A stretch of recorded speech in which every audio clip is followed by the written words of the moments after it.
अभ्यासाची सांग कार्यसिद्धी नवे काही ऐसे नाही अवघड नाही काही वाढतोची वळी दोरे चिरा कापे पडिला काचनी अभ्यासे सेवनी विष पडे तुका म्हणे कैसा बैसण्यासी ठाव जठरी बाळा वाव एकाएकी विठ्ठल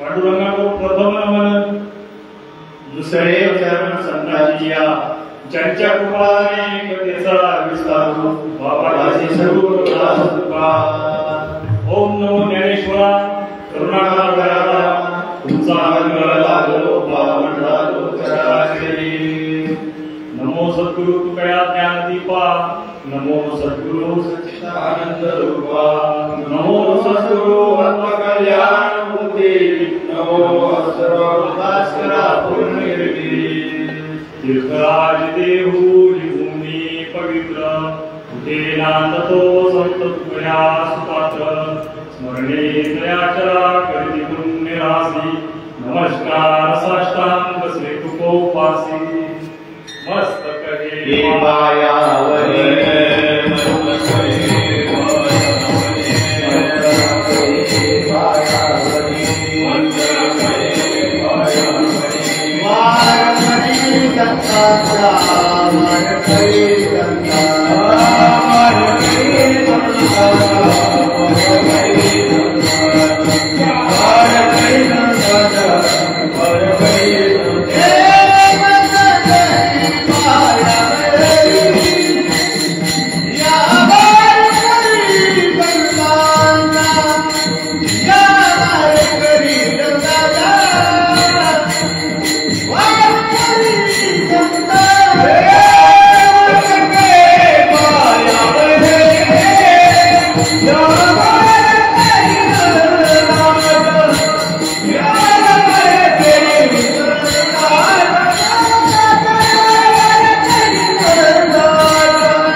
कीर्तन सेवेसाठी निवडलेला अभंग हा जगतवंदनीय जगद्गुरु देवनिवासी वैराग्याचे मुक्ती वारकरी संप्रदायाचे कळस संत तुकाराम महाराजांचा उपदेशपर प्रकरणातील 4 चिन्हांचा अभंग आहे.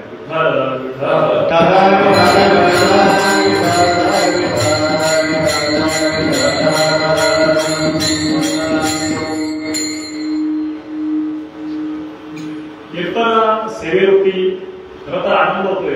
तुकाराम बीज पवित्र दिवस आणि त्या दिवशी कीर्तनाची सेवा माझ्या भाग्यात आली. कीर्तनाच्या सेवेपूर्वी अभंगाचा शब्दार्थ पाहायचा असतो. तो असा ओलं मूळ म्हणजेच गवताचं अथवा झाडाचं जे ओलं मूळ असतं ते मूळ खडकाच्या भिगेमध्ये जातं आणि त्याला तडा पाडतं. म्हणजे नाजूक असणारं मूळ देखील कठीण असह्य अशा खडकाला तडा पडू शकतं. म्हणजेच या जीवनात काहीच कठीण नाही, फक्त आपले प्रयत्न प्रामाणिक हवेत. ज्याप्रमाणे एखाद्या मोठ्या दगडावर किंवा दगडाच्या शिळेवर आपण सातत्याने दोरा जर घासला तर त्या दगडाला सुद्धा चिरा पडू शकते, तडा पडू शकतो. इतकं सामर्थ्य प्रयत्नाने निर्माण होतं. आणि तिसऱ्यांदा तुकाराम महाराज सांगतात की ज्या पद्धतीने आईच्या उदरात काहीच जागा नसते तरी देखील सूक्ष्मरूपी जीव सूक्ष्मरूपी गर्भ त्या ठिकाणी येतो आणि तो आकाराने मोठा मोठा होत जातो, स्वतःची जागा निर्माण करतो. हे सुद्धा प्रयत्नाने साध्य होतं. असा प्रयत्न मानण्याचा प्रयत्न या अभंगातून तुकाराम महाराज करतात. विठ्ठल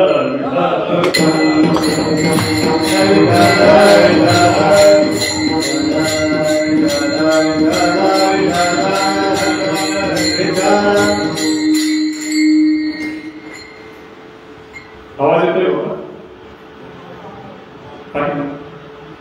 मला थोडा कमी येतो.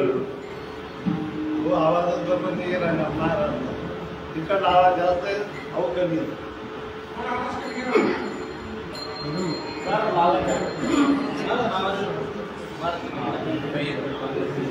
हॅलो, येतोय आवाज?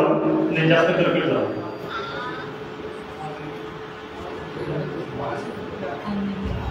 तर सुरुवातीला परिहार द्यायचा झाला तर आपण असो रामराव बळीराम पाटील सर बोरखेडे बुद्रुक यांच्याकडून या कीर्तन सेवेचं दातृत्व लाभलेलं आहे. आज तुकाराम बीज या निमित्तानं आम्ही गाथा परिवार आणि मिशन 500 कोटी लिटर जलसाठा या माध्यमातून कीर्तन प्रवचन आणि व्याख्यान करत असताना आमचे मित्र आपल्या गावचे सुपुत्र भैयासाहेब पाटील यांनी मला आग्रह केला. आता मित्र असल्यामुळे विनंती नाही करू शकत, आग्रह करू शकतो. आमचे बाबा मला प्रत्यक्ष भेटायला आले आणि या सर्व याच्यातून हा सहयोग घडून आला. आणि खऱ्या अर्थानं आम्ही तुकाराम महाराज सांगत असताना हे भाग्य माझ्या नशिबात आलं. इतक्या सुज्ञ आणि सुशिक्षित गावात मला कीर्तनाची सेवा लाभली, याबद्दल मी स्वतः धन्य समजतो. आतापर्यंत या कीर्तन सेवेला आमचे साथ सहयोग देणारे मृदुंग वादक दादा योगेशजी महाराज, आमचे गायक दादा आदिनाथ महाराज, आमचे गायक बर, हे सगळे आमची सहकारी मंडळी काळकरी आमचे सगळे. मला पेटा सुद्धा बांधता येत नव्हता, पेटा सुद्धा बाबांनी बांधून दिला. तर या प्रसंगी मी सर्वांचे आभार मानतो पहिल्यांदा आणि या ठिकाणी कीर्तन सेवेला प्रारंभ करतो. विठ्ठल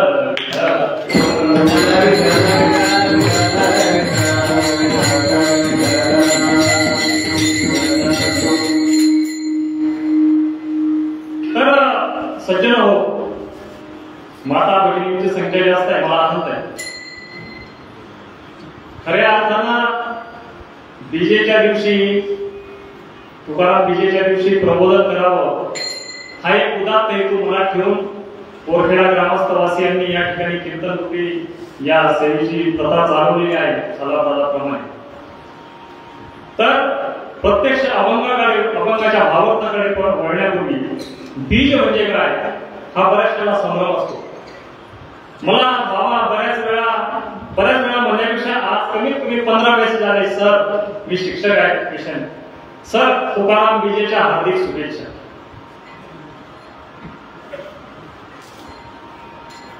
अज्ञानातून चमत्कार जन्म घेतो आणि चमत्कारातून अंधश्रद्धा जन्म घेते असं म्हणतात.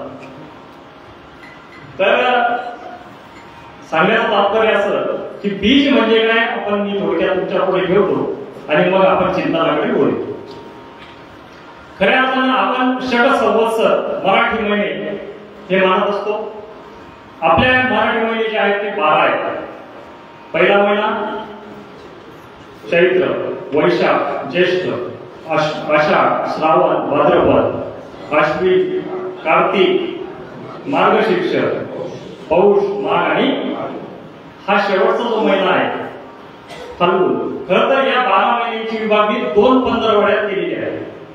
आता ते 2 पंधरवडे कसे, पहिले 15 दिवस आणि दुसरे 15 दिवस. दशमी, 11वा दिवस एकादशी, द्वादशी, त्रयोदशी, चतुर्दशी आणि 15वा दिवस असतो. जर महिन्याच्या पहिल्या 15 जर हा 15वा दिवस आला तर तो पौर्णिमा असतो आणि जर दुसऱ्या पक्षात आला तर ती अमावस्या असते. आजची जी तिथी आहे ही आहे फाल्गुन वद्य द्वितीया. फाल्गुन महिना सुरू आहे बरोबर. मग पक्ष कोणता झाला, 15 कोणता झाला, पहिला की दुसरा, पहिला की दुसरा, दुसरा 15. पहिला पक्ष काय शुद्ध किंवा शुक्ल आणि दुसरा 15 वद्य किंवा कृष्ण म्हणजे काय वद्य पक्ष हा सुरू आहे. आणि याच्यातला दुसरा दिवस, दुसऱ्या 15 दुसरा दिवस म्हणजे द्वितीया. आजचा हा दिवस खऱ्या अर्थाने द्वितीया या शब्दाला मराठी शब्दकोशानुसार समानार्थी जो शब्द आहे तो बीज आहे. याच्याशिवाय दुसरं तिसरं काही नाही बरोबर. बीज म्हणजे फाल्गुन वद्य आणि त्याच्यातला द्वितीय हा जो शब्द आहे तो बीज आहे. आता मी या प्रश्नाचं उत्तर देणार नाही. खरं तर कीर्तन अशी परंपरा लावलेली आहे. कीर्तन एक तर कॉमेडी झालं पाहिजे किंवा रडणारा झालं पाहिजे. मी याच्यातलं काहीच करणार नाही. तर आता शुभेच्छा द्यायच्या की नाही द्यायच्या या प्रश्नाचं उत्तर तुम्ही मला द्या. झालं असं की हा जो दिवस आहे, ही जी तिथी आहे फाल्गुन वद्य द्वितीया, या दिवशी म्हणजे याच्या आदल्या दिवशी होळीचा सण असतो. होळीला आपण होळी पेटवतो. होळी पेटवल्यानंतर आपल्या धर्मशास्त्राप्रमाणे दुसऱ्या दिवशी होळीची जी राख असते ही राख धुळवडीचा कार्यक्रम आपण त्या ठिकाणी करतो. या राखीला वंदन करतो. म्हणजेच अर्थार्थाने आपण या मातीला वंदन करतो. म्हणून आपण त्या दिवसाला धुलीवंदन असं म्हणतो किंवा धुळवड असं म्हणतो. आता गंमत काय झाली? गंमत म्हणण्यापेक्षा गंमत हा शब्द चुकीचा आहे. पण गोष्ट अशी झाली, फाल्गुन वद्य द्वितीयेचा दिवस होता, धुळवडीचा दिवस होता. पुण्याजवळचं देहूगाव, त्या गावात मोठ्या प्रमाणात हल्लाकल्लोळ चाललेला होता. त्या ठिकाणी धुळवडीचा कार्यक्रम जोरात जल्लोषात सुरू होता.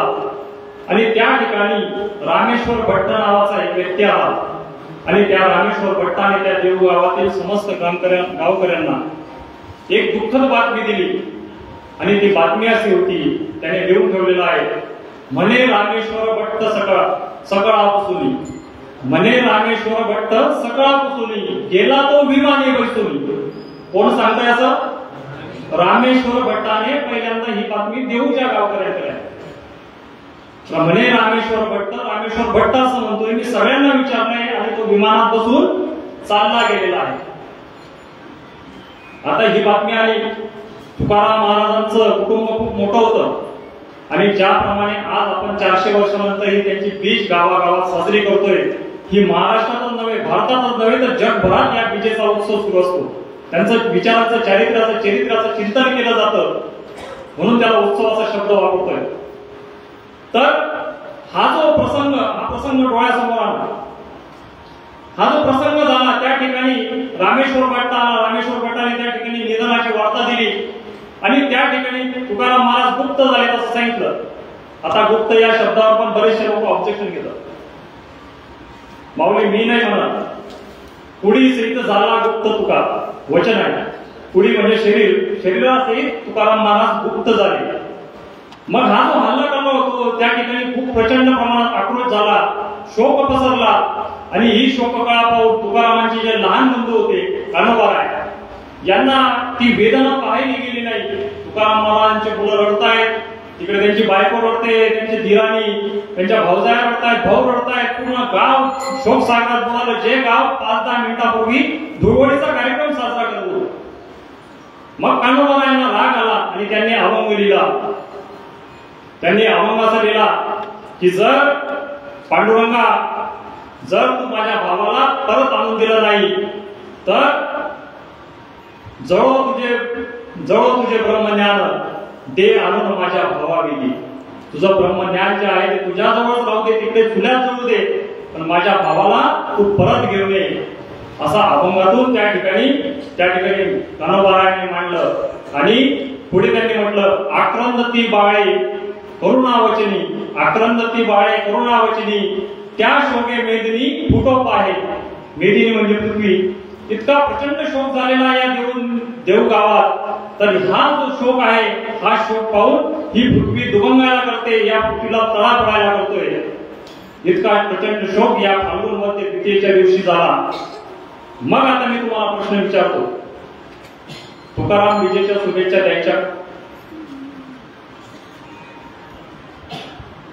खऱ्या अर्थाने तुकाराम विजेच्या दिवशी कार्यक्रम झाला पाहिजे.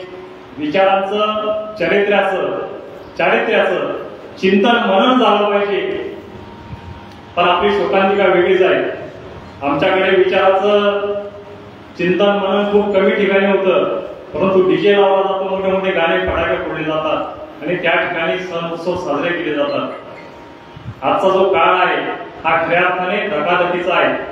आपल्या गावागाड्यात आपला 40गाव परिसर पाहुणे, आमच्याकडे बऱ्याच लोकांचे तुकाराम नाव असतात. मला तरी असं वाटतं की आपल्या गावात 5-7 तरी तुकाराम असतील.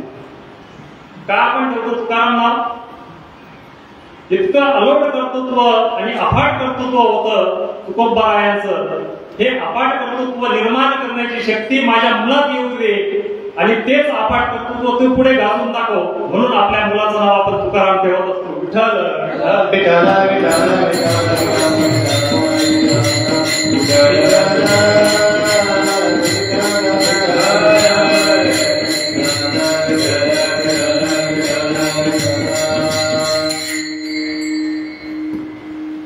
आता बोलण्याच्या चरित्र आणि चारित्र्य यांचं चिंतन व्हावं. पण त्याच्या आधी तुकाराम महाराजांची पार्श्वभूमी आपण समजून घेतली पाहिजे. तुकाराम महाराज आपल्याला दैवत म्हणून समजवण्यात आले. कदाचित माझ्या बोलण्याचा कोणाला राग येतो, मी म्हणतो येऊ दे म्हणून. राग आल्याशिवाय स्वतःमध्ये बदल होत नाही. वाचन केलं पाहिजे. खऱ्या अर्थानं तुकाराम महाराज मी पुस्तकांच्या ज्ञानाकडे जाणार नाही, ते पुस्तक वाचून समजेल कदाचित. परंतु खरा इतिहास काय आहे, ज्या वेळेस तुकाराम महाराज 20-22 वर्षाचे होते, गृहस्थीकडे झुकलेले होते. आपल्या 20-22 वर्षाचा मुलगा पहा, त्यावेळेच्या तुकाराम महाराजांची परिपक्वता पहा. तुकाराम महाराज 20-22 वर्षांचे होते. भामनाथाच्या डोंगरावर गेले. देहूजवळ असणाऱ्या भामनाथाच्या डोंगरावर चिंतन केलं, मनन केलं. फक्त 7 दिवसात त्यांना साक्षात्कार झाला. साक्षात्कार शब्द महत्वाचा आहे, चमत्कार नाही. चमत्कार नसतो याच्याकडे. साक्षात्कार झाला तुकाराम महाराजांना. इकडे प्रचंड शोक झाला त्यांच्या घरात. त्यांचे बायका, पोरं, त्यांचे भाऊ, त्यांच्या भावजया, आजूबाजूचे लोक तुकाराम करत शोधत होते, परंतु तुकाराम महाराज काही सापडत नव्हते. शेवटी कान्होबा त्यांचे बंधू ते त्या ठिकाणी तुकाराम महाराजांना शोधण्यासाठी भामनाथाच्या डोंगरावर गेले. तोपर्यंत तुकाराम महाराजांना साक्षात्कार झालेला होता. आणि तुकाराम महाराजांनी त्या दिवशी त्या ठिकाणी साक्षात्कार झाल्यानंतर ते भामनाथाच्या डोंगरावरून खाली उतरतायत. तुकाराम महाराज पुढे जातायत, कान्होबा मागे जातायत. अशा पद्धतीने तुकाराम महाराज चालत चालत चालत इंद्रायणीच्या काठावर आले. तुकाराम महाराजांना देवाचा साक्षात्कार झाला. तुकाराम महाराजांना भूतबाधेचा साक्षात्कार झाला. तुकाराम महाराजांना दैवी शक्तीचा साक्षात्कार झाला का? तर हा विचाराचा, परिपक्वतेचा आणि धार्मिकतेचा साक्षात्कार होता, धर्मांधतेचा साक्षात्कार नव्हता. ही आम्ही गोष्ट जाणून घेतली पाहिजे. परंपरेने आम्हाला देव दाखवले, धर्म दाखवले, धर्मांधतेकडे नेलं. परंतु खऱ्या अर्थानं आम्ही तुकाराम महाराजांचं जीवन जर समजून घेतलं तर आमचं जीवन संपन्न आणि सुलभ झाल्याशिवाय राहणार नाही, हे सांगताना मला आनंद वाटतो. तुकाराम महाराज आले इंद्रायणीच्या काठाजवळ उभे राहिले. मागे कान्होबा होता. कान्होबाला सांगितलं, जा आपली वडिलोपार्जित जी कर्ज खतं होती, शेतकऱ्यांची गहाण खतं होती, ती घेऊन ये. ती घेता झाला आणि तुकाराम महाराज त्या ठिकाणी इंद्रायणीच्या काठाजवळ उभे आहेत. ही जी माहिती आहे ही मी पुराव्याविषयी बोलतो. तुकाराम महाराजांचं चरित्र लिहिणारे पहिले जे ग्रहस्थ होते त्यांचं नाव होतं महिपती. महिपतींनी तुकाराम महाराजांचं पहिल्यांदा चरित्र लिहिलं. आता या महिपतींनी त्यांचं वर्णन केलं आहे. हे जे वर्णन असं होतं की दोन विभाग करून कागद बुडवले उदकात. म्हणजे जी कागद कान्होबारायांनी सोबत आणलेली होती, जी गहाण खतं, कर्ज खतं आणलेली होती, ती कागद सोबत घेतली आणि त्याच्यातले फक्त 2 विभाग केले आणि एक अर्धा विभाग त्या ठिकाणी बुडवला. आणि अर्धा विभाग देता गेला कान्होबारायांना, देता गेला कान्होबारायासी. आणि म्हणे पुस्तासी कोण काय तया. त्यांना पुस्ता झाला, तुला काय करायचं ते कर बाबा. माझ्या जे वाटेचं होतं ते मी त्या ठिकाणी माझं कर्ज मुक्ती करून टाकलं. संपूर्ण जगातील शेतकऱ्यांची कर्जमाफी करणारा पहिलं जे शासन असेल ते म्हणजे माझं तुकोबराय होतं.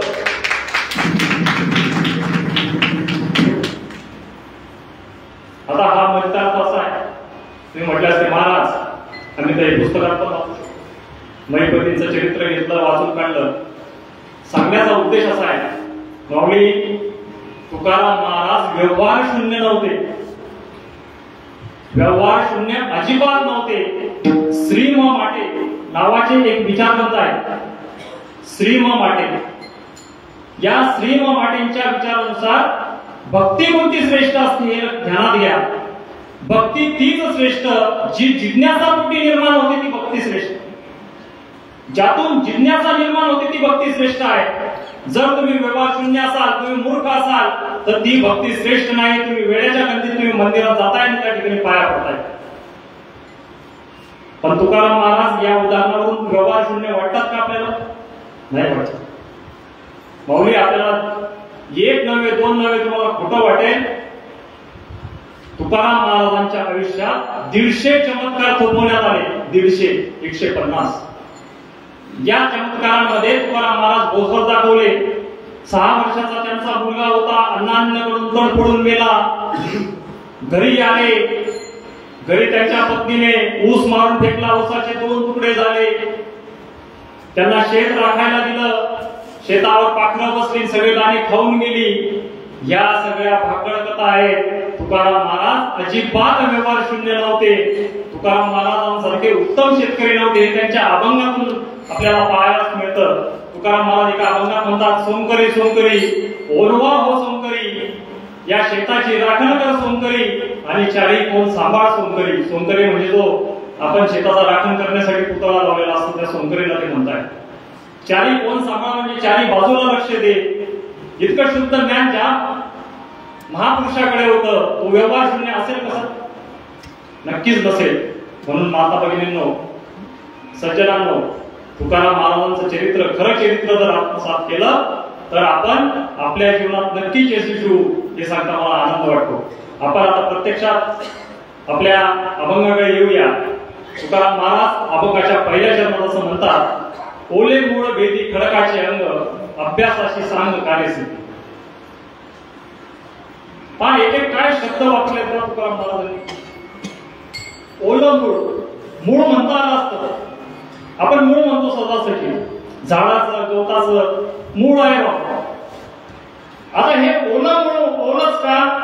ओलं म्हणजे जिवंतपणा, ओलं म्हणजे सजगता, ओलं म्हणजे त्या तुमच्यातली भावना, ओलं म्हणजे त्या ठिकाणचा तुमचा जिवंतपणा. आपण एखादं कोरडं मूळ असेल त्याला ओलं मूळ म्हणू का? जिवंत मूळ म्हणू का? नाही म्हणू. लाकूड वाळलेलं आहे त्याला आपण ओलं लाकूड म्हणू का? नाही म्हणू. ओलं म्हणजे जिवंतपणा. आणि हा जिवंतपणा ज्याच्यात असतो तो काय कमाल करू शकतो? प्रत्येक जण जिवंत आहे, पण जाणीवेत आहे, पण नेणीवेत नाही. हे तुकोबाराय आपल्या या अभंगातून सांगतात.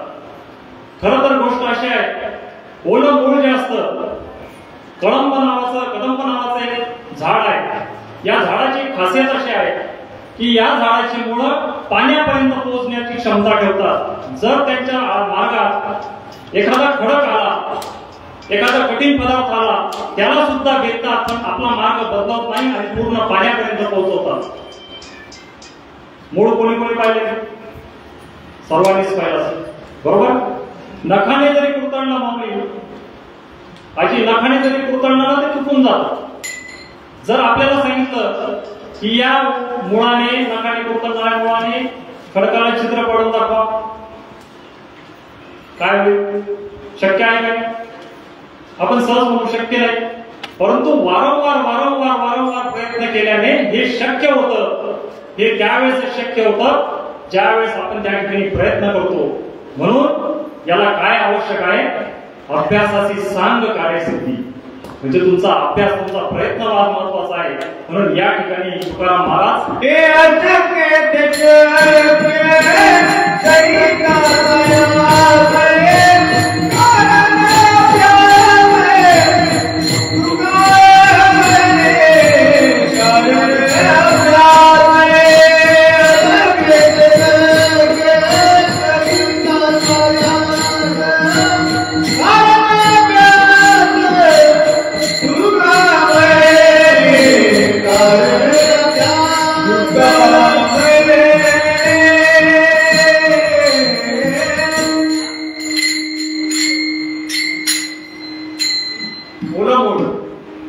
लहानपणाची गोष्ट आहे, सुंदर अशी गोष्ट आहे. मी 5वीला असेल, माझी आजी मला परीक्षेपूर्वी मंदिरात घेऊन गेली आणि मंदिरात नारळ फोडायला लावला. मी नारळ फोडला, आतून कठीण वाटणार नारळ फोडलं आणि त्या ठिकाणी खूप रसाळ आणि मधुर असं पाणी निघालं. मी आजीला प्रश्न केला, आजी वरून इतकं कठीण असताना नारळ आतमध्ये पाणी कसं काय? मला आजीने उत्तर दिलं, बाळा देवाची करणी आणि नारळ. माझी जिज्ञासा अजून वाढली. माझी जिज्ञासा त्या ठिकाणी थांबली नाही. मग दुसऱ्या वर्षी, पुढच्या वर्षी तोच प्रकार. परीक्षा आली, आजीनं हात धरला, आजी मंदिरात घेऊन गेली, नारळ घेतलं, चांगल्या दुकानातून घेतलं. यावेळेस म्हटला माझा नातू मोठा झाला, आता थोड्याशा चांगल्या दुकानातून नारळ घेऊ. तर त्या ठिकाणी नारळ घेतलं, नारळ फोडलं आणि मला अपेक्षा तीच पहिल्याप्रमाणे, नारळात काय निघेल? पाणी निघेल. परंतु मी नारळ फोडला आणि त्या ठिकाणी काळा काळा असं काहीतरी निघालं, मला समजत नव्हतं. मी म्हटलं आजी या नारळात पाणीच नाही. आजीने उत्तर दिलं, बाळा देवाची करणी आणि काही काही नारळात नसतं पाणी. आहे की नाही म्हणजे? आता कुतूहल इथे निर्माण होतं, जिज्ञासा इथे निर्माण होते. समजून घ्यायचं असं आहे, तुकोबाराय आम्हाला समजूच दिले नाही. हा खरा इतिहास. तुकाराम महाराज ज्यांना समजले, मी छाती टोकपणे सांगतो माऊली, आज इथे बसलेला बराचसा शेतकरी वर्ग आहे. तुकाराम महाराजांचा हा अभंग ओले मूळ वेदी खडकाचे अंग, हा ज्या शेतकऱ्याने आत्मसात केला त्या शेतकऱ्यांच्या 10 पिढ्या आत्महत्या करणार नाही, एवढं छाती टोकपणे सांगू शकतो. इतकी ताकद या शब्दांमध्ये आहे. जिज्ञासा वाढली आणि त्या ठिकाणी माझ्या लक्षात आलं की तुकाराम महाराज वाचायला सुरुवात केली. तुकाराम महाराजांचा अभंग आला, ओले मूळ वेदी. ओला शब्द इतका सुंदर आहे माऊली. आता मी माऊली म्हणतोय, ज्ञानेश्वर माऊली जगातला एकमेव पुरुष, असा पुरुष की त्याला मातेचा दर्जा दिला गेला. दुसरी कोणती माता आहे का पुरुष म्हणून? ज्ञानाबाई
तर आपण इथे होतो.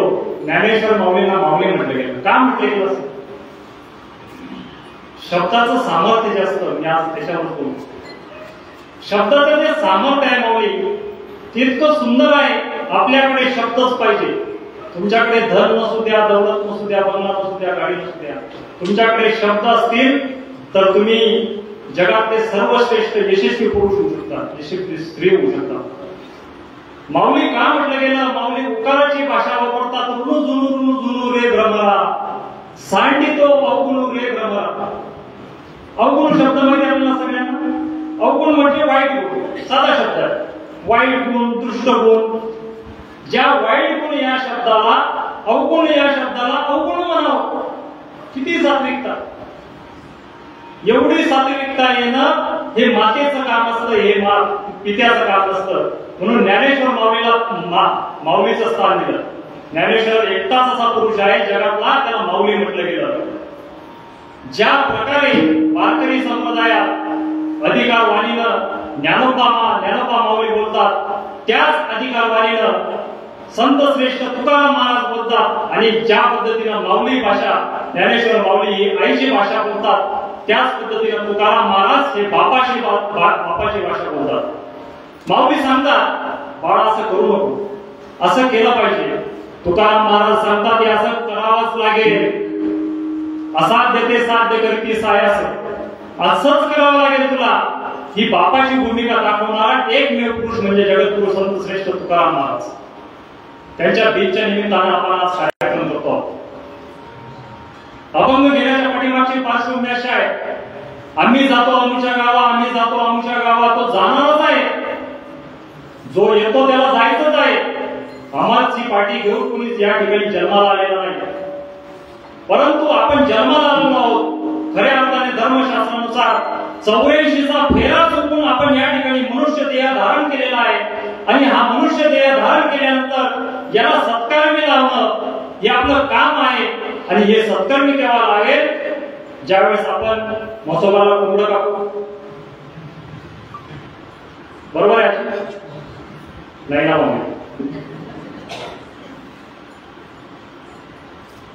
ज्या वेळेस आपण प्रयत्न करू, अभ्यास करू, त्यावेळेसच मोक्ष मिळेल. तुकाराम महाराजांनी स्पष्ट सांगितलं होतं, मेल्या वर मोक्ष नाही, मेल्या वर मोक्ष नाही. तो मोक्ष इथेच आहे. तुकाराम महाराज जीही अभंग सांगतात, तुकाराम महाराजांचे बरेच अभंग बुडवले गेले. जे तरले म्हणजे जे समाज मनातून आले त्यांची संख्या खूप कमी आहे.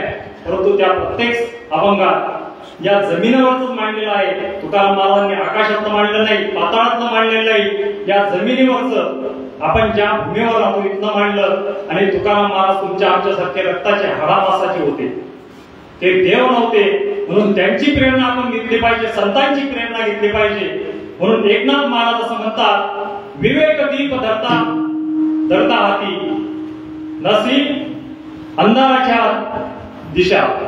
म्हणजे तुम्ही विवेकाचा दीप जर हातात धरला तर अज्ञानाच्या तुमच्या सर्व दिशा बंद होतील. तुम्हाला सगळीकडे विवेकच पाहायला मिळेल, तुम्हाला सत्य पाहायला मिळेल. म्हणजेच विवेक म्हणजे काय?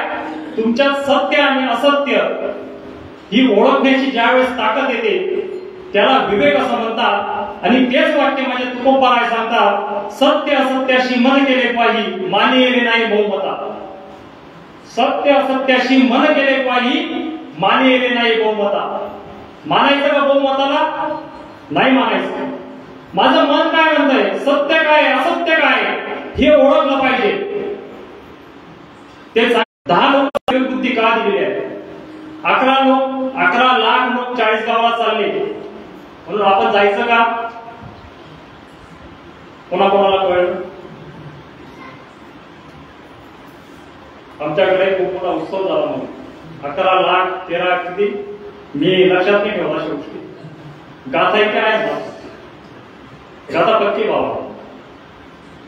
11 लाख लोक गेले म्हणजे आपण जायचं का? गाथेने समाधान होणार आहे. थोडस वरती आहे पण समजून घ्या. मी तुम्हाला हसवणार नाही, तुम्हाला रडवणार नाही. पण माऊली एक लक्षात घ्या, मनुष्य देहात जन्माला आलेला आहोत त्याचं सार्थक झालं पाहिजे म्हणून प्रयत्नवाद आहे. ज्याच्या घरात तुकारामांची गाथा असते त्याचा माथा सुधारल्याशिवाय राहत नाही आणि तो माथा कोणासमोर नतमस्तक होत नाही. लक्षात घ्या. एक लोटा जलने किती लोकांचं समाधान होईल हे माहिती नाही. परंतु तुकाराम महाराजांचे अभंग, तुकाराम महाराजांचे विचार जर आत्मसात केले तर या ठिकाणी गॅरंटीने देऊन सांगतो, या गादीवरून सांगतो, तुमचं जीवन यशस्वी झाल्याशिवाय राहणार नाही.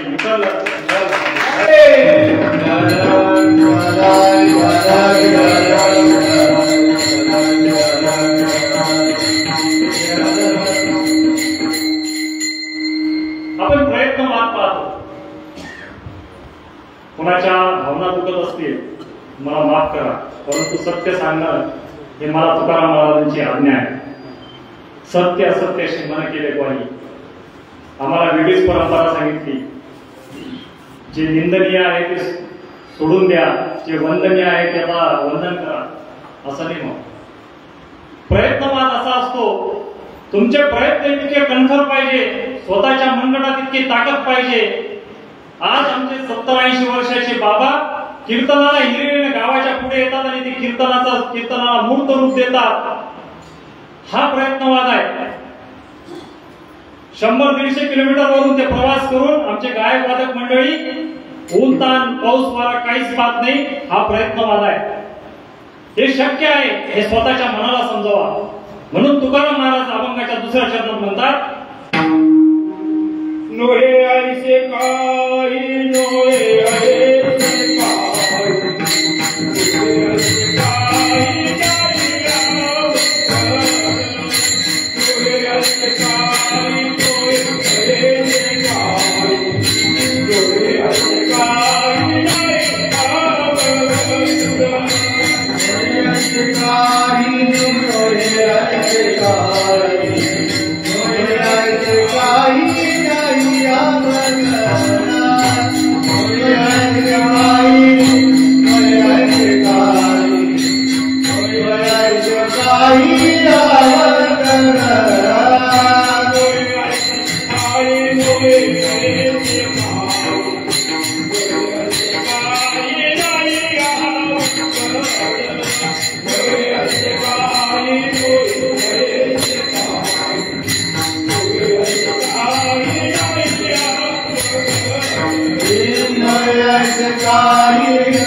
या जगात अवघड काहीच नाही.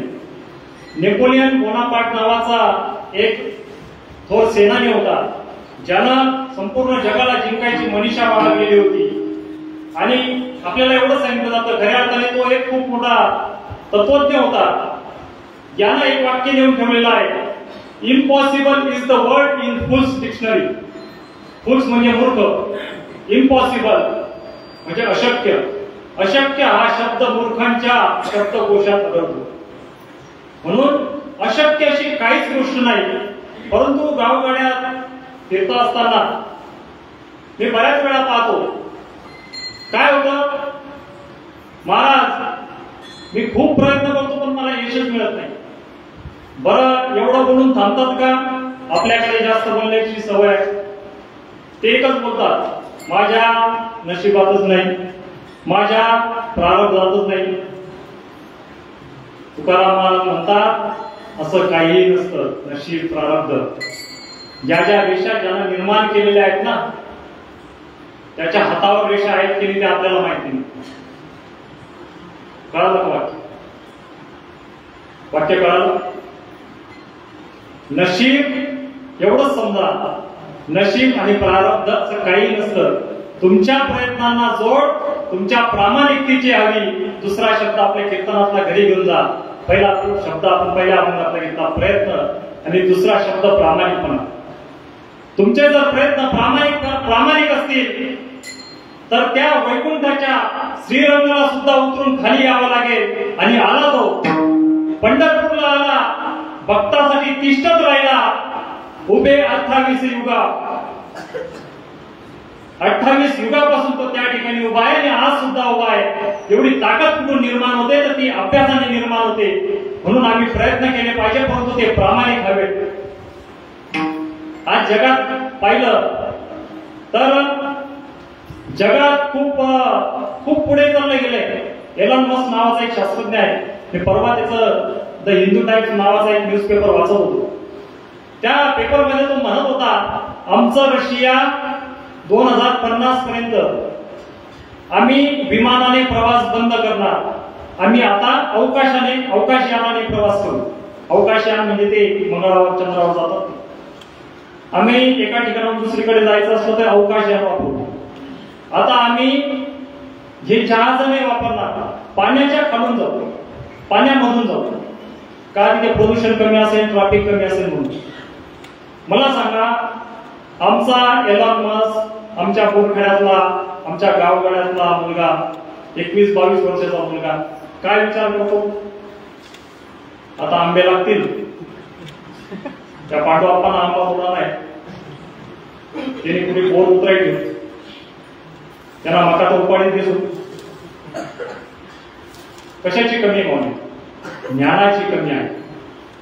त्यांचं चुकतंय असं नाही, अज्ञान त्यांच्यात जास्त भरलं गेलं. म्हणून आमच्या मुलांची, आमचे मुलं काय करतात, कागदाची होडी, कागदाचं जहाज तयार करतात. तो एलान मस्त करू नको करू, 2050 पर्यंत त्यांच्याकडे अवकाशाने प्रवास करू नको करू, हा विषय नाही. परंतु त्यांची विचार करण्याची शक्ती कुठपर्यंत जाते हा महत्वाचा मुद्दा आहे. मी बऱ्याच वेळा कीर्तन आणि प्रवचन आणि व्याख्यानांसाठी फिरत असतो. एकदा रात्र झाली, उशीर झाला, आई वडील जागे होते आणि आई वडील जागेच असतात. कळतंय का? मग ज्या वेळेस मुलाचा जन्म होतो आणि त्याचा मृत्यू होतो तोपर्यंत तो तिथपासून तिथपर्यंत आई वडील जागेच असतात.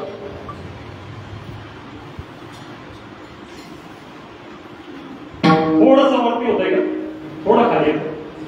बरं, हे नामदेव शास्त्री महाराजांचं जरा प्रभाव पडल्यामुळे.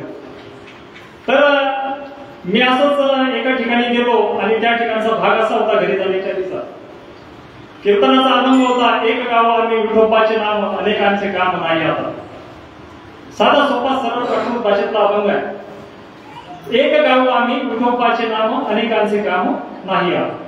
अनेकांचं कामच नाही. 2 तास झाला, 2 तास बोललो, बसलो असं. एक आजीबाई आली. आजीबाई म्हटली, महाराज मी म्हसोबा केला, बैरोबा केला, फलाना केला, अमका केला, ढमका केला, कोंबडं कापलं, बकरं कापलं, परंतु माझ्या नातीचं काही जमत नाही. जमत नाही म्हणजे आपल्याकडे लग्न जमत नाही असं. माझ्या नातीचं काही जमत नाही. काय केलं आजीनं? मसोबा केला, बैरोबा केला, अमका केला, ढमका केला. काय काय कापलं? बकरं कापलं, कोंबडं कापलं. अभंग कोणता घेतलेला होता? एक गाव आम्ही विठोबाचे नाम. पुढची ओळख आहे, अनेकांचे काम नाही. आता मी मायला म्हटलं, माय एकच वाक्य बोल, माय कुठे शेतस तुला पाय. एवढं म्हटलं आणि मी घरी गेलो. घरी वडील जागे होते. वडिलांना विचारलं, म्हटलं मी इतकं बोलतो, पोट तिरकीने बोलतो, मी काही कॉमेडी करत नाही, मी काही रंजक कथा सांगत नाही, मी काही रडवत नाही. कॉमेडी बाबा पण आलेत ना. मी इतकं बोलतो, म्हटलं काही बदल होतोय लोकांमध्ये असं मला काही वाटत नाही. माझ्या वडिलांनी फार सुंदर उत्तर दिलं. मग माझे वडील म्हटले, अरे बाळा अशी अपेक्षा करू नको. बोलून बोलून तू एकटा जरी सुधारला ना तरी भरपूर झालं. म्हटलं विठ्ठल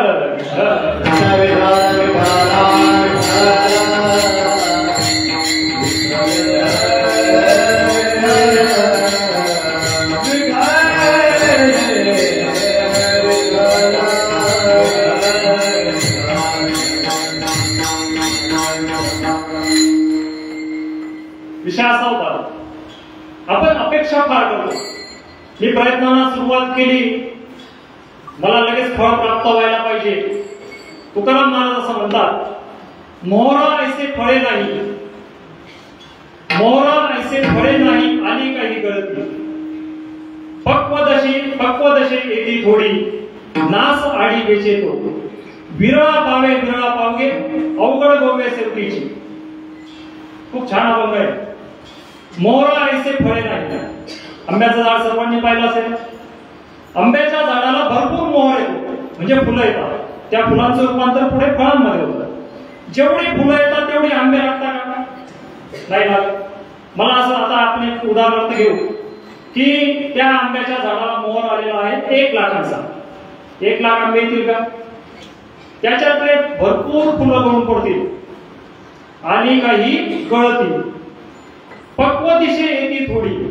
पक्वदिशे येती थोडी म्हणजे पक्वतेकडे काही फळं येतात. आता त्याच्यातले 1000 काहीतरी 2000 5000 आली. ती फळं आल्यानंतर सुद्धा ती सगळी येतील का? नाही येणार.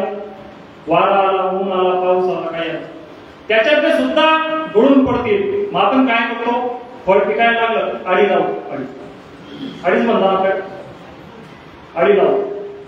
आता त्या आडीत पण काय होतं, तो तिथे पिकायला लागला, आपण आडी लावली, नास आडी वेचेतो, नास आडी वेचेतो, म्हणजे त्या आडी वेचण्याच्या आधीच काही नासून जातात, खराब होऊन जातात, कीड लागतं. मग आपण ते पण बाजूला काढतो. विरळा पावे विरळा पावे अवघे अवघड गोवे शेवटीची. विरळा पावे म्हणजे काय, त्याच्यातले सुद्धा काही पिकवताना खराब होतात, नासतात, सडतात, आणि त्याच्यातला जो असतो तो आपल्या ताटात, आपल्या घरापर्यंत, आपल्या रसाच्या पातेल्यापर्यंत जो पोहोचतो तोच खरा आपल्या हक्काचा असतो. मोहरा हक्काचा होता का? मोहर फुल हक्काचं होतं का? 1 लाख आलेलं होतं. म्हणून मोहराकडे पाहू नको. प्रयत्नवाद करताना एक गोष्ट लक्षात ठेवा, आला मोहर, काढलं कर्ज आणि केला खर्च, असं करायचं नाही. अतिशय उतावळे व्हायचं नाही, डोक्यात हवा भरून घ्यायची नाही. महाराजांनी सांगितलं प्रयत्न करा, प्रयत्न करा, अभ्यासाला लागले. दुसऱ्या दिवशी गेला बँकेत, कर्ज काढलं, ट्रॅक्टर घेतलं, मार मजा. अशानं प्रगती होत नाही. म्हणून डोक्यात हवा भरून घेऊ नका. तुमच्याकडे ज्ञान आलं तरी तुम्ही जमिनीवर तुमचे पाय टेकलेले पाहिजे. तुमच्याकडे यश आलं तरी तुमचे पाय जमिनीवर टेकलेले आहेत. हा खरा सिद्धांत माझे तुकोबा या ठिकाणी मांडतात. म्हणून अभंगाचा 3रं चरण घेऊ आपण पुढे. सांगा भाऊ.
इथे तरवाड्याजवळ एक विहीर पाहिलेली आहे.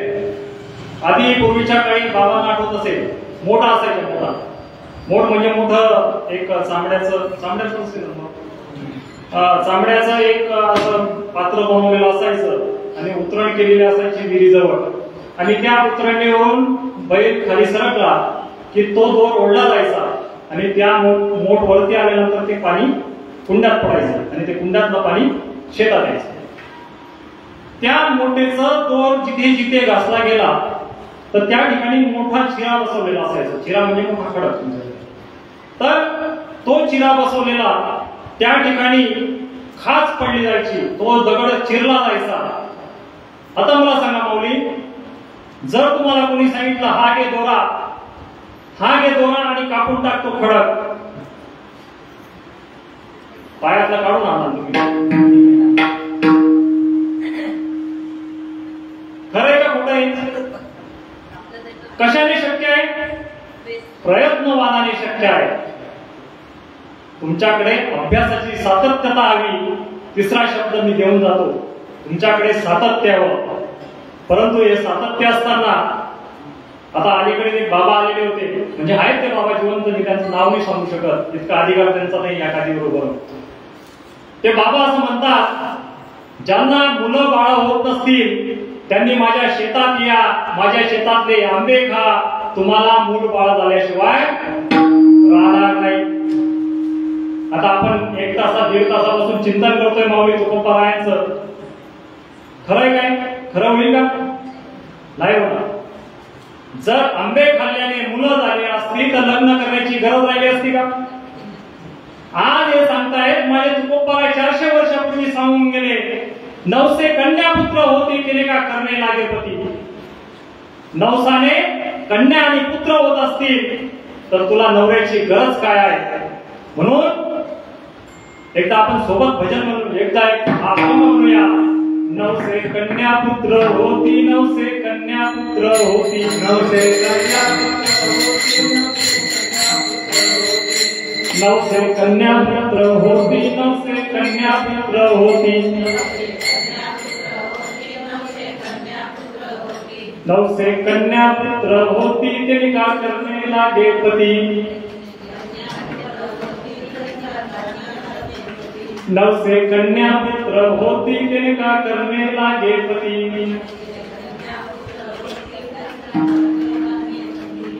तुमच्या याच्याशी मॅच झाला, आभारी आहे. संत परंपरा काय लक्षात ठेवा. तुम्ही म्हटला, तुम्ही काय म्हटला होता? 900 कन्या पुत्र होत नाही, बोले तैसा चाले त्यांची. जसा बोलला तसं वागाल ना, हे मी नाही सांगत, माझा तेवढा अधिकार नाही. जे तुकोबाराय सांगतात, मला याच्यातला एकही शब्द नाही. म्हणून 900 कन्या पुत्र होती तिने का करणे लागे पती. हा विज्ञानाचा दाखला तुकाराम महाराज 400 वर्षापूर्वी होऊन गेले, ते आम्ही स्वीकारत नाही. परंतु आता अल्लू पल्लू सल्लू बाबा येतात आणि आम्हाला सांगतात, आमच्या शेतात या, इथे नवस करा, इथे कोंबडं कापा, तिथे बकरं कापा. बकरा आणि कोंबडं कापल्याने जर तुमची श्रद्धा पूर्ण होत असेल तरी धांदांत खोटी गोष्ट आहे, तुकाराम महाराज सांगतात. एका ठिकाणी मी वाचलो होतो माऊली, बकरा जर तुम्हाला नवस करायचा असेल तो करायचा वाघाचा किंवा सिंहाचा, त्याच्याने जास्त पुण्य प्राप्त होते. काय कापायच्या पुढे? वाघ किंवा सिंह. त्याच्याने स्मरणे तयाच्या गळती पुण्य राशी, स्मरणे तयाच्या गळती पुण्य राशी. बाकी कशानेच पुण्यरास घडणार नाही. तुमचे प्रामाणिक प्रयत्न आवश्यक आहे. वाघ कापू शकतात का? त्याला धरायला गेल्यानंतर तो आपलाच नवस करून टाकेल. म्हणून बकरा आणि कोंबडं, 21व्या शतकाची गोष्ट चालू होती की सुनीता विल्यम्स पृथ्वीवरून उडाली, आकाशात फिरून आली. कोण? काय नाव सांगितलं मी आता? सुनीता विल्यम्स. अवकाशात फिरून, आकाशात नाही, सॉरी, अवकाशात फिरून आली. अवकाश म्हणजे जिथे हवा नाही. मी भूगोलाचा शिक्षक येतो का मला? अवकाशात फिरून आली. कोण फिरून आली? सुनीता विल्यम्स. आणि आमच्या गावखेड्यातली सुनीता स्वतः भोवतीच फिरते. कशी फिरते? अंगात येतं ना, अंगात येणार. ही फक्त मानसिक विकृती आहे. अंगात देव येत नाही. तो वेळ आहे का देव यायला? तो सगळं जग सोडून देईल. तो आला, अमेरिकेला नाही थांबला, तो पाकिस्तानात नाही थांबला, अफगाणिस्तानात नाही थांबला, तो कुठे आला? भारतात आला. भारतात पण थांबला नाही, तो आला महाराष्ट्रात. महाराष्ट्रात पण थांबला नाही, तो कुठे आला? जळगाव जिल्ह्यात. आणि जळगाव जिल्ह्यात पण तो थांबला नाही, कुठे आला? चाळीसगाव तालुक्यात. आणि चाळीसगाव तालुक्यातल्या बोरखेडा गावात आला. आणि कोणा मुस्लिमाच्या घरी आला नाही. आला का? ख्रिश्चनाच्या घरी आला का? तो आमच्या धर्माच्या सुनीताच्या घरात अंगात आला. मी तर म्हणे, सत्य अर्थाने म्हणतो, अंगात येणं ही चांगली गोष्ट आहे, ध्यानात घ्या. पण केव्हा चांगली गोष्ट आहे? आमच्या या सुनीताच्या अंगात ज्यावेळेस तुकाराम महाराज येतील, ज्यावेळेस छत्रपती शिवाजी महाराज येतील, ज्यावेळेस राजमाता राष्ट्रमाता जिजाऊ येतील, त्यावेळेस माझा देश प्रगत आणि या ठिकाणी समृद्ध झाल्याशिवाय राहणार नाही. ही गोष्ट आम्ही ध्यानात घेतली पाहिजे. आमच्या अंगात का नाही येतो तुकाराम महाराज? कारण की तो माणूस होता आणि देव काय का? ते देव होते, चमत्कारिक होते. चमत्कार आणि साक्षात्कार, आपण तुकाराम महाराजांच्या विषयी पाहिलं ते साक्षात्कार होता आणि आताचे जे बुवा बाबा करतात तो चमत्कार आहे. माऊली, या जगात चमत्कार नाही, हे लक्षात ठेवा. या जगात असेल तर एकच गोष्ट आहे, ती म्हणजे साक्षात्कार. आणि साक्षात्कार घडवायचा असेल तर त्याच्यासाठी फक्त तुमचा अभ्यास आणि अभ्यासच आवश्यक आहे. त्याशिवाय दुसरा पर्याय त्या ठिकाणी तुम्हाला नाही. थोडस भावनिकतेकडे जातो, एक 5 मिनिटाचा वेळ घेतो जास्तीचा. नगरची गोष्ट आहे. आम्ही प्रयत्नवाद स्वीकारला, परंतु त्याच्यासोबत आम्ही व्यसनांना बळी पडलो. खूप मोठी शोकांतिका आहे. अहमदनगरची गोष्ट आहे, थोडक्यात सांगायचा प्रयत्न करतो. 100 एकर महागाईचा मालक होता तो. 100 एकर, 75 एकर ऊस आणि 25 एकर केळी होती. 5-50 जनावर फक्त दूध दुभत्यासाठी होती. 15-16 नोकर, गडी, चाकर होते. घरात पत्नी, 2 मुलं. 100 खणांचा सागवानी लाकडाचे 2 वाडे गावात होते. अतिशय चारित्र्य संपन्न जीवन तो जगत होता. अडल्या मदत करत होता, रंजल्याला मदत करत होता. पुण्य संचय असलेला तो व्यक्ती होता. जर कोणी गावातला गरीब दीन दुबळा जायचा, त्याला एवढंच सांगायचा, दादा माझ्या मुलीचं लग्न आहे, लग्न करायला पैसा नाही. त्या क्षणी त्या गरीबाला सांगायचा, माझ्या दारात मांडव टाक, मी त्या मुलीचं कन्यादान करतो. एवढा चारित्र्य संपन्न तो व्यक्ती होता. परंतु आपल्या समाजात म्हटलं जातं ना, कुत्र्याला वेग आणि माणसाला प्रगती सहन होत नाही. आजूबाजूचे भाऊबंदकीचे असतील किंवा कोणी असतील मला माहिती नाही, सत्य घटना आहे माऊली. त्यांना प्रगती सहन झाली नाही. चारित्र्य संपन्न होता, धन संपन्न होता, त्यांना प्रगती सहन झाली नाही. माऊली, दारूचा घोट त्या माणसाच्या तोंडाला लावला. दारूचा घोट तोंडाला लावला. 100 एकर बागायतीचा मालक असताना दारूच्या गुत्त्यावर पडायला लागला. दिवस रात्र, दिवस पाहिला नाही, रात्र पाहिला नाही, मुलं पाहिली नाहीत, बाळं पाहिली नाहीत, बायको पाहिली नाही, शेती पाहिली नाही, गुरंढोरं पाहिली नाही. दारूचं व्यसन इतकं प्रचंड प्रमाणात जडलं. 15 दिवसातच तो पत्त्याच्या डावावर बसला.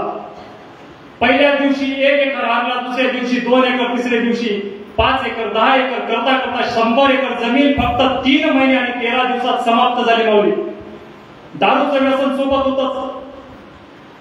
नगरची सत्य घटना आहे. 100 एकर जमीन गेली, दूध दुभती जनावर गेली. 2 100 खणांचे सागवानी लाकडाचे वाडे गेले.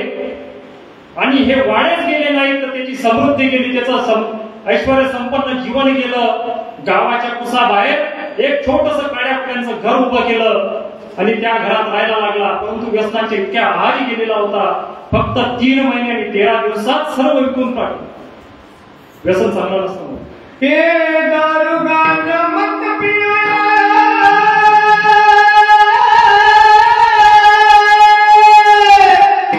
अपने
एक छोटीशी 3 वर्षाची मुलगी आणि 7 वर्षाचा मुलगा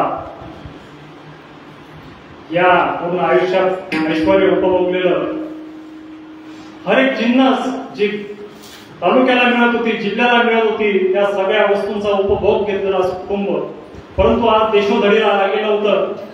खऱ्या अर्थानं गोष्ट इथून सुरुवात होते आहे. काड्या कुट्याच्या घरात राहिला ती माय माऊली, माझी माय माऊली कुठेही, माझ्या माय माऊली जेवढी सहनशक्ती आहे, माता पित्यांनो लक्षात घ्या, तेवढी सहनशक्ती जगाच्या पाठीवर या महाराष्ट्रातल्या मातेला सोडून कोणालाच नाही. ती माऊली त्या काड्याकुड्याच्या घरात राहायला लागली, तुरखाट्याच्या काड्या होत्या.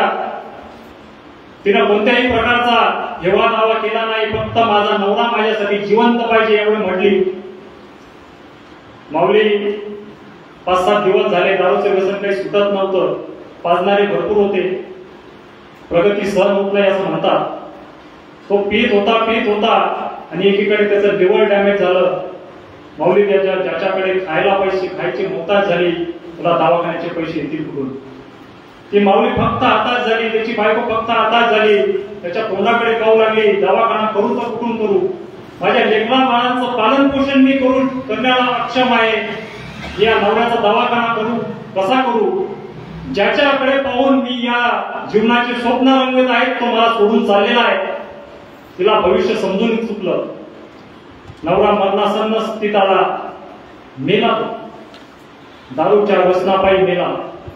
जो एकेकाळी रोआबाद वाघासारखा चालणारा माणूस क्षणार्धात मेला.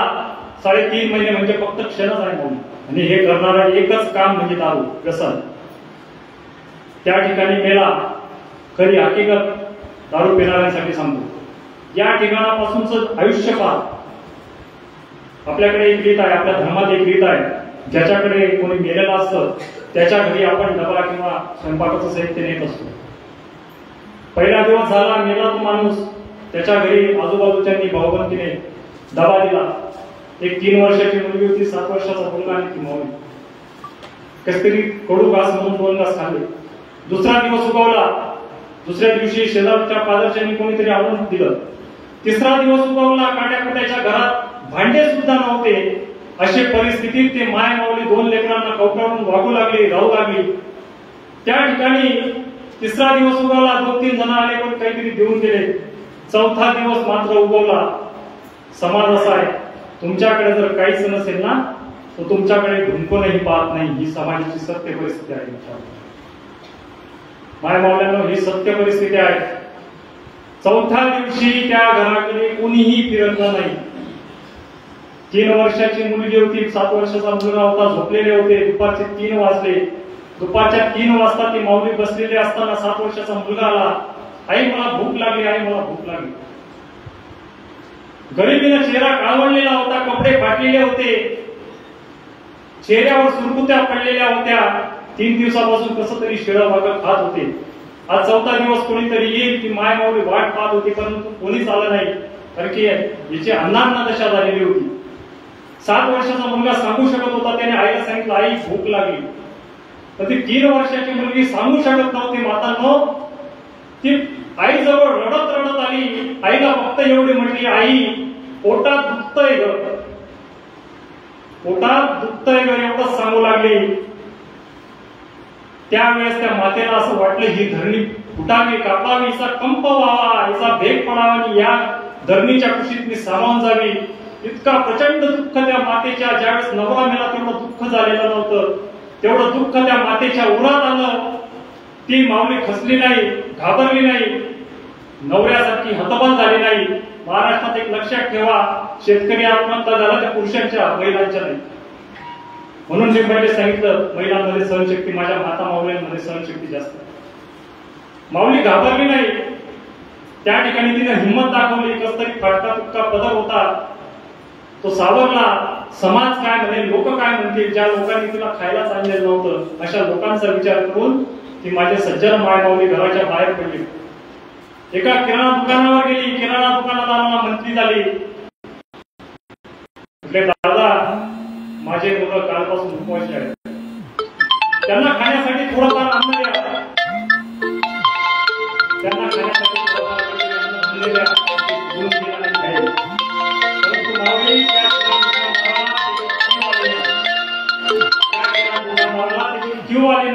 कधी काळी याच किराणा दुकानदाराला हिच्याच मालकांना किराणा दुकान टाकण्यासाठी पैसे दिलेले होते आणि तो त्याच आवेशाने त्याच्यावर कर्जाला निघतो. आधीच तुझ्या नवऱ्याची उधारी माझ्याकडे बाकी आहे, तुझ्या नवऱ्यानं उधारी चुकती केलेली नाही आणि आली तू तोंड वरती करून. त्या मातेला जगातलं सर्वात दुःख काय असतं ते त्या क्षणाला अनुभवलं.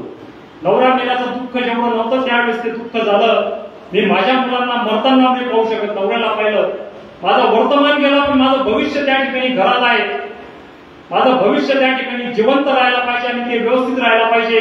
त्या माऊलीला क्षणार्धात विचार आला की या ठिकाणी सगळं सोडून द्यावं, गावाच्या कुशीच्या बाहेर एक विहीर आहे तिथे आत्महत्या करावी. परंतु आत्महत्या केलेली माऊली. त्या माऊलीनं परत फिरली आणि त्या ठिकाणी त्या मुलांकडे गेली. त्या ठिकाणी कसं बस त्या लेकरांना कुरवाळलं. 7 वर्षाच्या मुलाला जवळ घेतलं आणि जवळ घेताच त्या माऊलीला समजलं ज्या मुलाच्या अंगात प्रचंड असा प्रमाणात ताप आहे. तो मोठ्या मोठ्याने जोरजोराने धापा टाकत होता. कोष्टपाळ भावने काय अंगावर काटायचं. तो धापा टाकत होता. त्याला त्या माऊलीला समजत नव्हतं मी काय करू. पदर सावरला, पदर फाडला, मिठाचं पाणी केलं आणि मिठाच्या पाण्यात बुडून त्या मुलाच्या डोक्यावर घड्या ठेवू लागली. तेवढ्यानं दुःख थांबलं नाही. दुःख खरं आता पुढे आहे. त्या ठिकाणी तो मुलगा आजारी अवस्थेत, खायला काही नाही आणि ती लहान मुलगी 3 वर्षाची मुलगी त्या ठिकाणी धावत पळत आली. तिच्या पोटात भूक होती. फक्त एवढंच म्हणत होती, आई पोटात दुखतंय ग, आई पोटात दुखतंय ग. मग तिला समजत नव्हतं भूक काय असते ती. मग तिला समजलं माझा भाऊ कसा तरी करतोय. तिनं त्यावेळेस उद्गार काढले, माऊली आई दादा मरण का ग, आई दादा मरण का ग. हे शब्द ऐकताच त्या माऊलीचा पाना फुटला. एकेका डोळ्याला 4-4 धारा लागल्या आणि म्हटली, दीदी तिला कळत नव्हतं, तिला एवढंच समजत होतं माझा बाप ज्यावेळेस मेलेला होता ना त्यावेळेस माझ्या बापाच्या मेल्यानंतर समाजानं खायला आणून दिलेलं होतं. माझा भाऊ ज्यावेळेस मरेल ना समाज मला खायला आणून देईल. एवढीच निर्मळ भावना त्या मुलीच्या डोळ्यात होती. परंतु त्या प्रसंगातून त्या माऊलीच्या उदरात किती मोठं दुःख लपलेलं होतं हे आम्ही समजून घेतलं पाहिजे. हे दुःख फक्त आम्हाला आलं फक्त व्यसनातून. म्हणून प्रयत्न करताना एक लक्षात ठेवा, प्रयत्न तुमचे प्रामाणिक पाहिजे आणि व्यसनमुक्त पाहिजे.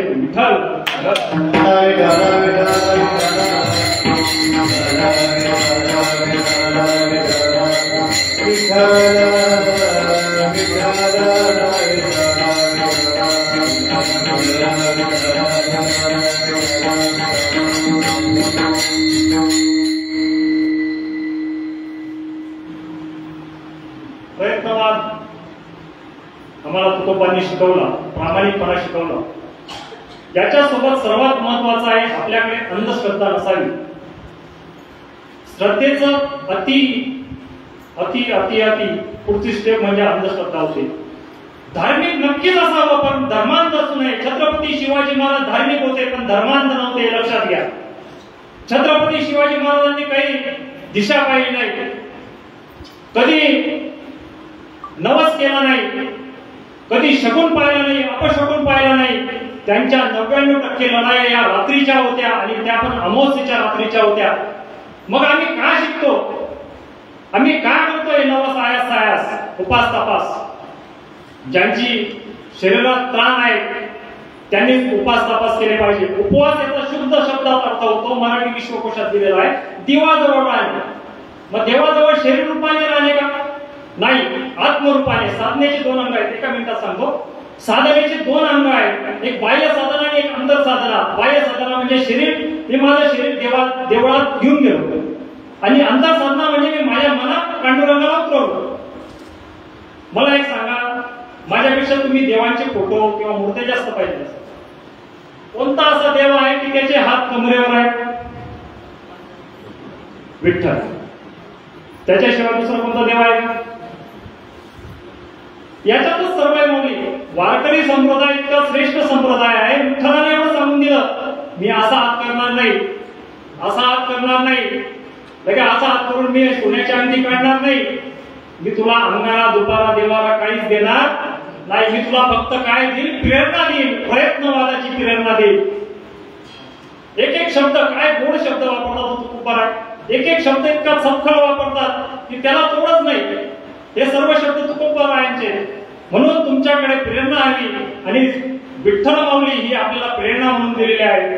या विठ्ठलाचं नामस्मरण करावं आणि ते प्रेरणा घेऊन सातत्याने प्रयत्न करावे.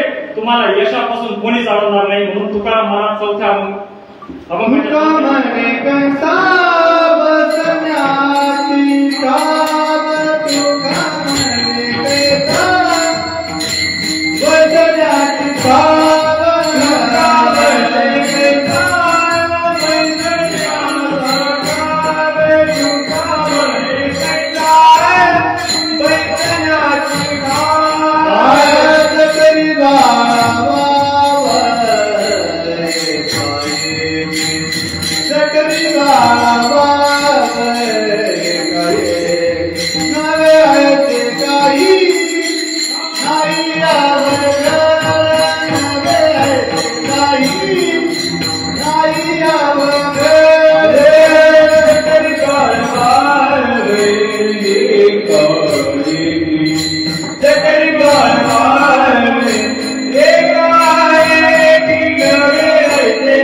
तुका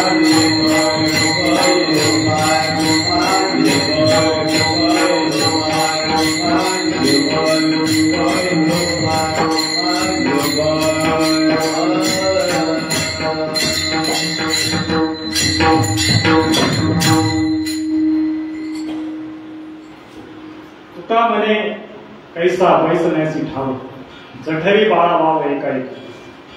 किती काय निरीक्षण क्षमता आहे तुका महाराजांची.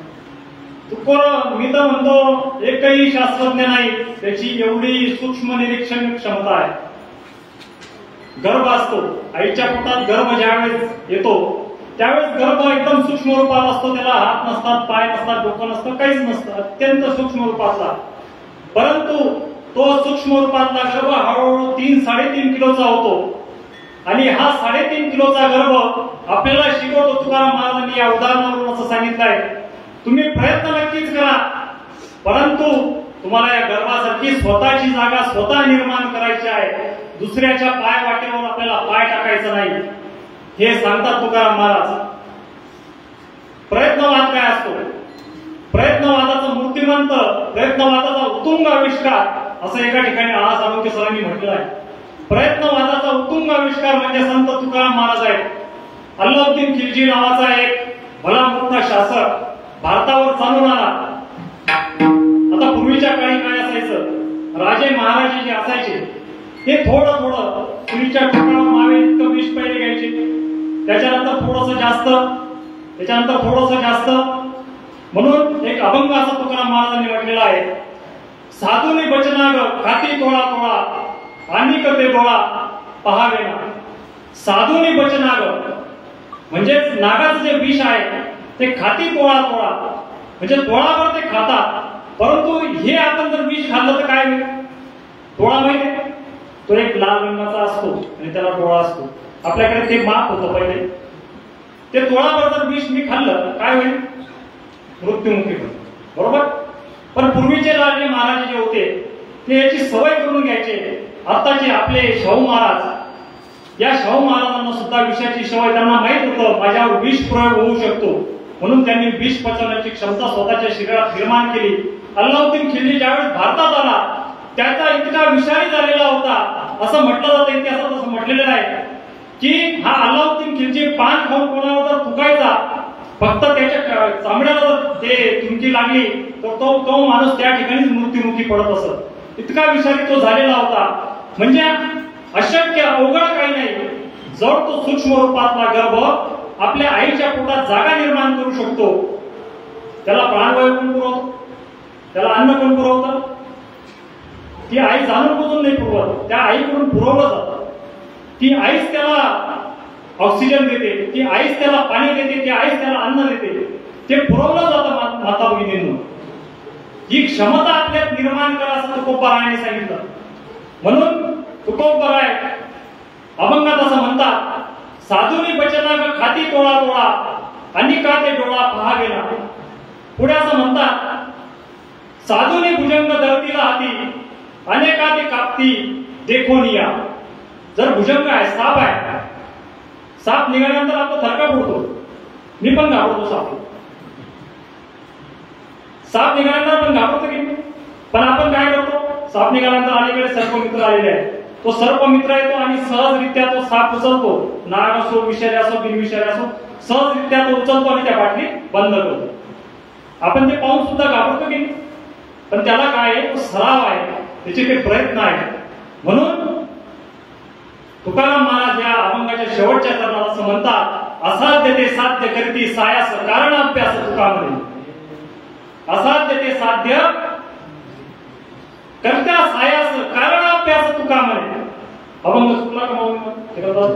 बरोबर आहे. असं ते माऊली ते काही नाही घरी घेऊन गेले ना, पण हा एवढा एक चरण घरी घेऊन जा.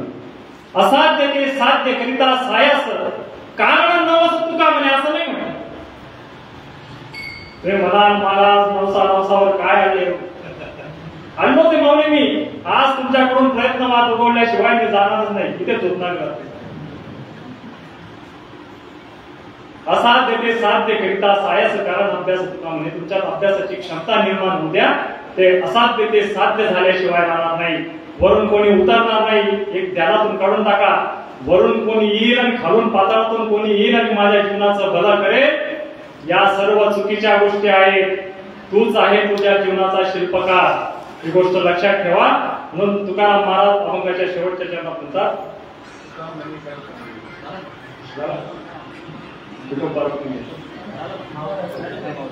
ज्ञानेश्वर माऊली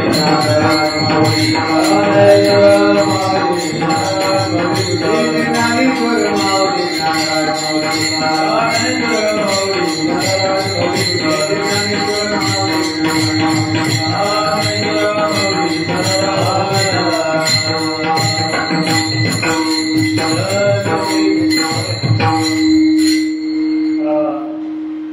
मला आनंद होतोय.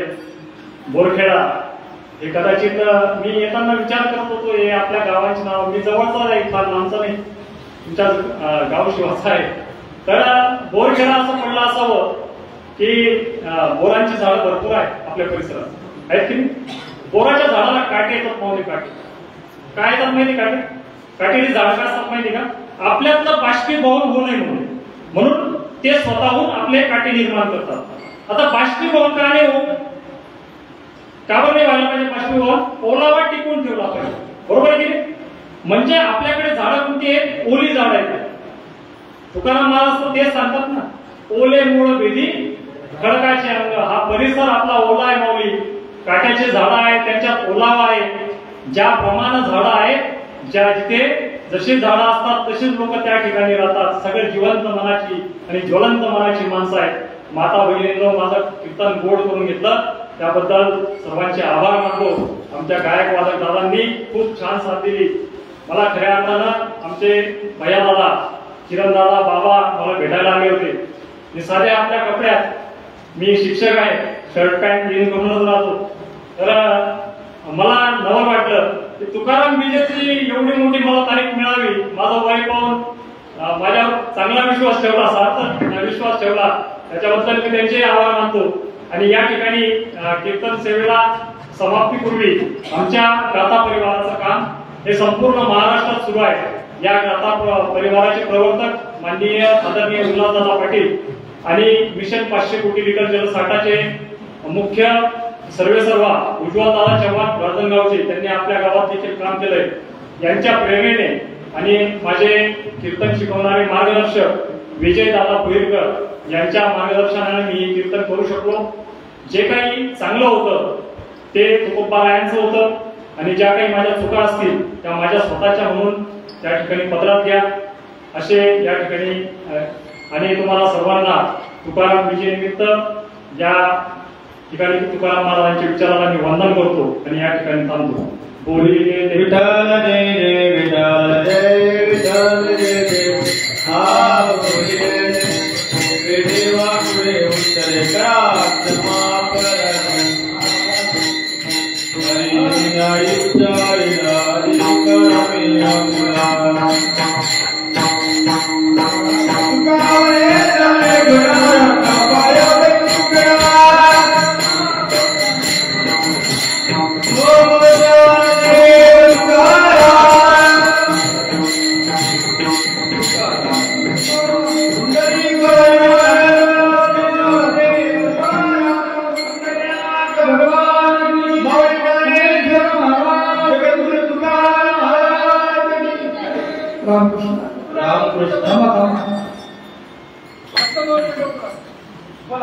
जगद्गुरु तुकाराम महाराज यांच्या 372 अमृत महोत्सव अर्थात वैकुंठगमन सोहळा संपूर्ण महाराष्ट्रावर साजरा होत आहे.